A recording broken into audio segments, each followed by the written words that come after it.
नमस्कार। आजाद संवाद मीडिया में आपका स्वागत है। हम लोगों की आवाज रमेश पटेल। यूजीसी कानून को लेकर दिल्ली में 11 फरवरी को बड़ा प्रदर्शन। बिहार के पूर्व मुख्यमंत्री राबड़ी देवी ने कहा, हमें वोट चोरी करके हराया गया। समय के साथ खबर पाने के लिए चैनल को सब्सक्राइब करें। नमस्कार, खबर विस्तार से। यूजीसी कानून जिसे सुप्रीम कोर्ट ने स्टे कर दिया है, उसको लागू करने को लेकर दलितों पिछड़ों का 11 फरवरी को दिल्ली के जंतर मंतर में बड़ा धरना प्रदर्शन करने का ऐलान किया गया है। आजाद समाज पार्टी के राष्ट्रीय अध्यक्ष चंद्रशेखर रावण ने कहा, यूजीसी कानूनों को लेकर 11 फरवरी को दिल्ली में चक्का जाम किया जाएगा। यूजीसी कानूनों को लागू करने को लेकर सरकार पर दबाव बनाया जाएगा। उन्होंने यूजीसी कानून को लेकर विपक्षी पार्टियों को घेरा तथा कहा, सभी के मुंह में ताला लग गया है।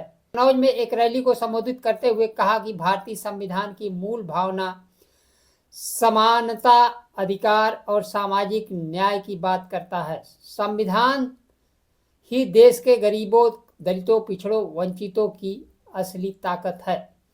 हमें अपने अधिकारों के प्रति सजग रहना होगा। जिसको राज करने का मौका मिला, उन्होंने दलितों, पिछड़ों को मिलने वाले आरक्षण को खत्म किया। चंद्रशेखर आजाद ने कहा, एक तरफ यूजीसी कानून को रोकने के लिए बड़े बड़े आंदोलन हो रहे हैं, तो दूसरी तरफ दलितों, पिछड़ों के हितैषी बनने वाले दलित पिछड़े नेता चुप्पी साधे हुए। दलितों, पिछड़ों के नेता अखिलेश यादव हों, अनुप्रिया पटेल हों और बिहार के मुख्यमंत्री नीतीश कुमार अभी यूजीसी कानून पर अपना मुंह नहीं खोल पाए हैं। देश के उच्च शिक्षण संस्थानों में हर साल बच्चों की जान जा रही है। हम अपने बच्चों की हत्या नहीं होने देंगे। 11 फरवरी को जंतर मंतर पर प्रदर्शन किया जाएगा और सरकार को मजबूत पैरवी करके कानून को लागू करना पड़ेगा। यूजीसी कानून उच्च शिक्षा में दलितों, पिछड़ों के साथ भेदभाव खत्म करने के लिए अनुदान आयोग ने बनाया था। यह कानून सुप्रीम कोर्ट के सलाह पर लाया गया था। इस कानून को जारी होते हुए देश के उच्च वर्ग के छात्र और अभिभावक सड़क पर उतर गए और विरोध प्रदर्शन शुरू कर दिए। यहाँ तक कि देश के प्रधानमंत्री, गृह मंत्री को गालियां, जाति सूचक गालियां भी दी गई और उनके फोटो पर चप्पल जूते की भी बारिश की गई। लेकिन हिंसक आंदोलन में किसी के ऊपर एफआईआर नहीं हुआ। कोर्ट ने कानून पर स्टे दे दिया तो दलित पिछड़े सड़क पर उतर गए और अपनी आवाज पहुंचाने के लिए 11 फरवरी को दलित पिछड़ों आंदोलन को आगे बढ़ाने के लिए आजाद समाज पार्टी के नेता दिल्ली में जंतर मंतर पर बड़े धरना प्रदर्शन का नेतृत्व करेंगे।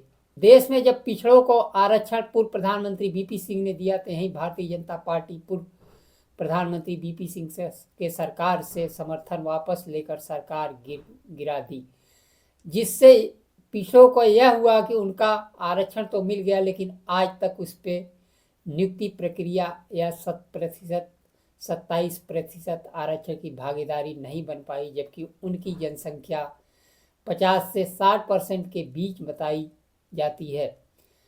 केंद्र सरकार ने पिछड़ों की जाति जनगणना करने की घोषणा तो कर दी, लेकिन जाति जनगणना नहीं कराई। देश के उच्च शिक्षण संस्थानों में रोहित बोमिला और पायल तड़वी को जिस प्रकार से मजबूर होकर आत्महत्या करना पड़ा, अभिभावकों के याचिका पर सुप्रीम कोर्ट ने को निर्देश दिया था कि नए कानून लाया जाए, लेकिन वर्ग के विरोध प्रदर्शन के आगे झुकते हुए यूजीसी के कानून को पूर्णतः रोक लगा दी और नई तारीख 19 मार्च की डेट निर्धारित कर दी। अब केंद्र सरकार कैसा नियम लाती है।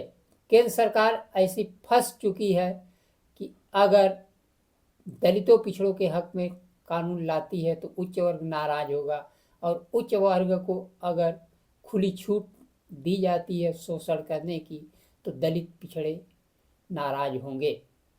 भेदभाव का विरोध करने के लिए लोग सड़क पर उतर रहे हैं।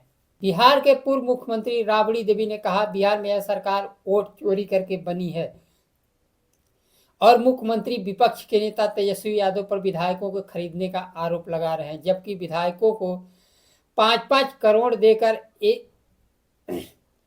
ये लोग खरीदते रहे हैं। सभी राज्यों में वोट चोरी कर रहे हैं, कहीं SIR करके वोट घटा रहे हैं, कहीं बढ़ा रहे हैं। कई राज्यों में तो विधायकों को ही खरीदकर पूरी सरकार ही बदल दी गई। पूर्व मुख्यमंत्री राबड़ी देवी ने कहा कि नीतीश कुमार भारतीय जनता पार्टी करोड़ों रुपए देकर विधायकों को खरीद रहे हैं। महाराष्ट्र में क्या हुआ, मध्य प्रदेश में क्या हुआ, महाराष्ट्र में और मध्य प्रदेश में जो हुआ पूरा देश जानता है। कांग्रेस विधायक सुरेंद्र प्रसाद कुशवाहा ने कहा, राबड़ी देवी गलत नहीं बोल रही हैं। आज तक भारतीय जनता पार्टी JDU खरीद बिक्री का ही काम करते हैं। विपक्ष ने कहा, किसान, बेरोजगार और महंगाई जैसे मुद्दे पर ध्यान भटकाने के लिए यह विधायकों के खरीदने की बात कही जा रही है। बिहार के मुख्यमंत्री नीतीश कुमार जाति जनगणना कराए, लेकिन दलितों पिछड़ों को नौकरी में आरक्षण जनगणना के अनुसार बढ़ा हुआ आज तक नहीं मिल पाया। कि UGC कानूनों पर भी अभी तक मुंह नहीं खोल पाए हैं। चुनाव आयोग SIR करके योजनाबद्ध तरीके से वोट चोरी की, जिसने निशाना बनाकर विपक्ष के वोटों को काटा। मतदाता सूची का पुनरीक्षण होता है तो वोटर बढ़ते हैं। चुनाव आयोग के SIR में मतदाता कम होते हैं। यहाँ तक चुनाव के दरमियान आखिरी क्षण में 3 लाख वोट बढ़ा दिए जाते हैं। विपक्ष के नेता राहुल गांधी ने सबूतों सहित कर्नाटक, महाराष्ट्र, हरियाणा में वोट चोरी की बात कही थी। हरियाणा में तो ब्राजील मॉडल के तहत वोट चोरी की गई, लेकिन चुनाव आयोग ब्राजील मॉडल पर आज तक कोई जवाब नहीं दे पाया। और महाराष्ट्र में वयस्क मतदाता से अधिक मतदाता बनाने का आरोप विपक्ष के नेता राहुल गांधी ने लगाया था। लेकिन भारत सरकार जनगणना ही नहीं करा रही है, जिससे आंकड़ा मिल सके कि महाराष्ट्र में कितने वयस्क हैं और कितने मतदाता हैं। नागरिक कितने मतदाता वोट देने की पात्रता रखते हैं। बिहार में SIR का मामला सर्वोच्च न्यायालय में चल रहा है। कोर्ट ने बिहार में SIR के सुनवाई के दौरान ही BLO की नई नियुक्ति की, लेकिन इन BLO की तनख्वाह क्या होगी, क्या वोट चोरी होगी, सुप्रीम कोर्ट ने नहीं बताया। पर कोई फैसला दिया, क्या यह सरकार वोट काट कर वोट चोरी करके चल रही है? सुप्रीम कोर्ट कब फैसला देगा? क्या महाराष्ट्र की तरह फैसला देगा जब अभय सरकार ने कार्यकाल पूरा की और कोर्ट ने कहा था अगर मुख्यमंत्री उद्धव ठाकरे इस्तीफा नहीं दिए होते तो हम उन्हें बहाल करते। जब उन्हें बहाल करते तो अभय सरकार कैसे चल रही है?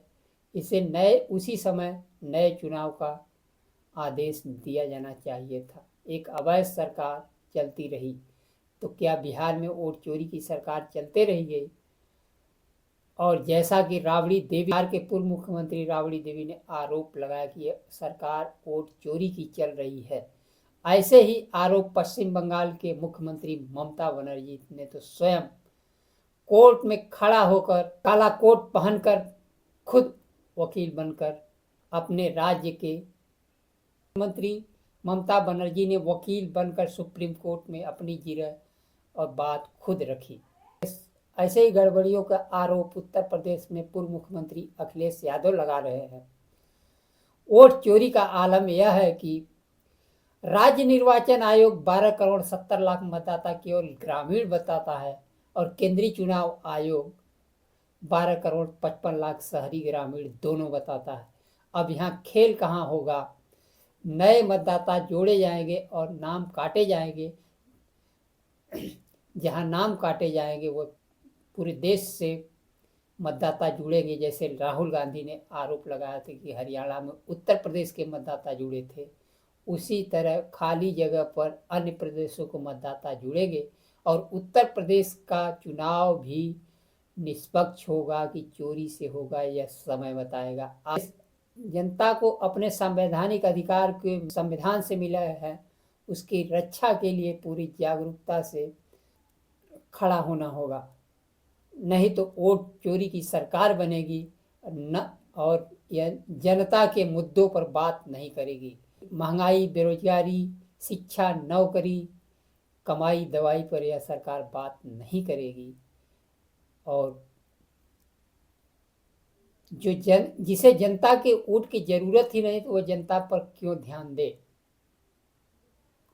जनता पर ध्यान देने के लिए जनता को खड़ा होना होगा और अपनी वोट की रक्षा स्वयं करनी होगी। आज के लिए बस इतना ही। नमस्कार। जय संविधान।